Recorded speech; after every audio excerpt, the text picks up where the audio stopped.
তো রিসেন্ট আমরা একটা ভিডিও দেখলাম যে এক ভাই ভিডিও তৈরি করেছে, সেখানে বলতেছিল যে এই মোজো থেকে টাকা প্যালেস্টাইন পায় না।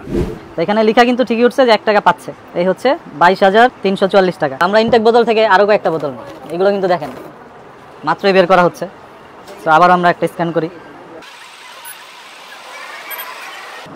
সেম দেখেন 22,344 টাকা, বাড়তেছে না কিন্তু 1 ঘন্টার মধ্যে কিন্তু অ্যামাউন্টটা তাই আছে, 1 টাকা বাড়ে নাই। আমি এই বিষয়টা ইব্রাহিমের সাথে শেয়ার করলাম যে ভাই মোজো থেকে তো 1 টাকাও প্যালেস্টাইন পায় না।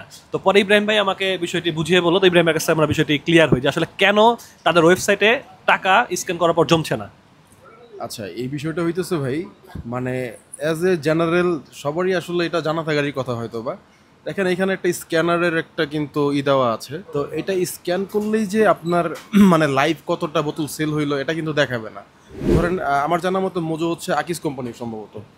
তো আকিস কোম্পানি থেকে ধরেন মোজোটা তো এই দোকানদার কিনে নিয়ে আসেনি, আমরা যে দোকানে খাচ্ছি এটা অন্য কোনো একটা এজেন্সি বা তারা কিনছে, ডিলাররা কিনছে। ডিলার যখন কিনছে, ধরেন ডিলার কথার কথা 1 লাখ মোজো কিনছে, তখন 1 লাখ মোজো আকিস কোম্পানি থেকে সেল হইলো, আকিস কোম্পানি সেটা তার ওয়েবসাইটে তখন অ্যাড করে দিবে। এখন এইখানে আমি খাইতেছি, এটা লাইভ যুগ হয়ে যাবে ব্যাপারটা, তো এটা তো ভাই ওই টেকনোলজি এটার সাথে নাই। ব্যাপারটা হইতেছে যখন আকিস সেল করে দিয়েছে ডিলারের কাছে, ডিলার তখন ওইটা মানে সেল করার সাথে সাথে আকিসের ওয়েবসাইটে সেটা অ্যাড হয়ে গেছে।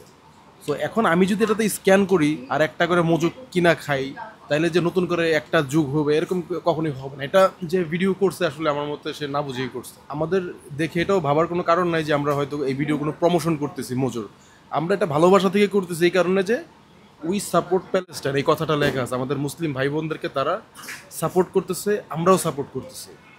এই সাপোর্টের বিষয়টা থেকেই কিন্তু আসলে ভিডিওটা করা। কারণ অনেকে ভাবতে পারেন যে হয়তো তারা সাপোর্ট করে না, ওই ভিডিও দেখে একটা ভুল মেসেজ পেয়ে হয়তো এই জিনিসটা খাইলেন না, তখন আমাদের ফিলিস্তিনি ভাই বোনরা আরও তাদের কষ্ট হতে পারে। কারণ এখান থেকে যদি 10টা টাকাও যদি ফিলিস্তিনে যায়, তো আমাদের ওই ফিলিস্তিনি ভাই বোনদের জন্য সহজ হবে ইনশাল্লাহ। এই জন্য সেই ভালোবাসা থেকে ভিডিওটা করা, এটা কোনো প্রমোশনাল ভিডিও না। ধন্যবাদ। আলহামদুলিল্লাহ, আমিও ওই ভিডিও দেখে আমি কনফিউশনে পড়ে গেছিলাম হয়তো মোজো থেকে টাকা যায় না, কিন্তু ইব্রাহিম ভাইয়ের সাথে পরামর্শ করে বিষয়টি আমি ক্লিয়ার হয়েছি যে ওই ডিলাররা যখন নেয় তখন এটা কাউন্ট হয়ে যায়, আজকে সারাদিনে এত টাকা বিক্রি হয়েছে। সো এই প্রত্যেকটা বোতল স্ক্যান করলে সেটা হবে না। স্ক্যান করলে আপনি বুঝতে পারবেন যে আজকে সারাদিনে ওই ডিলারের কাছ থেকে কতটা, মানে মূল যে আকিস কোম্পানি তারা কত টাকা সেল করছে সেটা আপনি দেখতে পাচ্ছেন। আলহামদুলিল্লাহ, তো আমরা সবাই ইনশাল্লাহ মোজো খাবো, আমরা মোজোর পাশে থাকবো, যেটা আমাদের দেশীয় পণ্য এবং ওই দেশের পণ্যকে আমরা বর্জন করব। আসসালামু আলাইকুম।